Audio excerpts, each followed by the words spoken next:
Isang mapagpalang araw po sa inyong lahat mga kalingap, maligayang pagbabalik sa aking YouTube channel Reacts TV. Maganda ang topic natin ngayon mga kalingap, Kalingap Rab nagsalita na patungkol sa pabahay ni Carla isusunod na.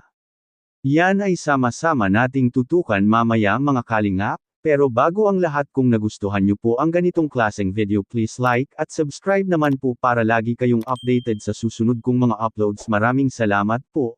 At lagi rin nating suportahan ang ama ng Kalingap Kuya Val Santos Matubang at Idol Kalingap dahil kung wala sila, wala tayo ngayon. Maraming salamat po, at paalala panoorin at tapusin ang video na ito para malaman mo kung ano ang nilalaman nito bago mag-comment. Ngayon balik tayo sa topic, bumuhos ang mga luha ni Idol Jomar at Carla. Nung mga gabing iyon, galing sa Hong Kong si Idol Jomar mga kalingap. Hindi po niya inaasahan ng lahat na ganun ang kanyang nadatnan. Halo-halong emosyon ang sinapit ng dalawa mga kalingap, luha ng tagumpay at luha ng kalungkutan. Dahil ang tatay ni Carla ay dinala sa hospital dahil inaatake ito ng high blood. Kaya sobrang lungkot ni Carla sa mga gabing iyon, mabuti naman andyan si Idol Jomar na nag-comfort kay Carla mga kalingap. Subalit hindi maiwasan ni Idol Jomar mga kalingap na naiyak na rin dahil naalala rin ang pagkawala sa kanyang tatay. Sinishare lahat ni Idol Jomar ang kanyang nakaraan mga kalingap. Hindi nagtagal ay nakikita po natin na comfortably na po sila sa isa't isa, at ang daming natutuwa at kinikilig na may halong emosyon sa mga gabing iyon.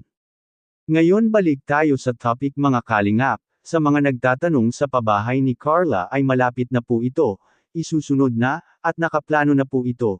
Yan po ang sabi ni Idol Rab sa kanyang live streaming noong nakaraang gabi mga kalingap. Yan po ay ating ipagdasal na sana ay marami pang mga biyaya na matatanggap si Idol Jomar at Carla mga kalingap. Ito ay isang kaunting reaction video lamang mga kalingap at pwede po kayong mag-comment po sa ibaba sa ating comment section mga kalingap para po malalaman po natin ang mga opinyon po ninyo.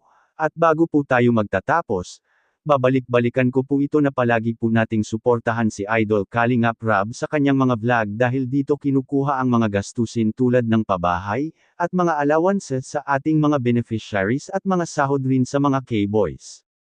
Maraming salamat po, at hanggang dito lang po muna ang ating Kalingap Reacts TV update ngayong araw mga kalingap. Huwag kalimutang mag-like at subscribe at i-on ang notification bell for more updates. Maraming salamat po, mabuhay tayong lahat. God bless us all.